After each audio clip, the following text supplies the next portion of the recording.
شیخ مجیب الرحمان versus Imran Khan تو بہت ساری چیزیں آپ کے سامنے کھل کر عیاں ہو جائیں گی۔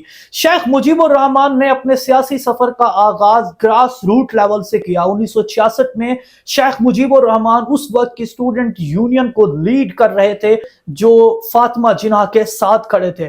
عمران خان کے سیاسی کیریئر میں عمران خان کو اسٹیبلشمنٹ کی پشت پناہی حاصل تھی، جس کے لیے ایک سب سے بڑی گواہی جنرل ظہیر الاسلام کی ہے کہ جنرل ظہیر الاسلام اپنی ایک سپیچ میں کہتے ہیں کہ ہم نے وقت کی ضرورت سمجھا اور ہم نے ہی تیسری پولیٹیکل فورس کو قوت دی اور اس تیسری پولیٹیکل پارٹی کو ہم نے سپورٹ کیا، یعنی پاکستان تحریک انصاف کو۔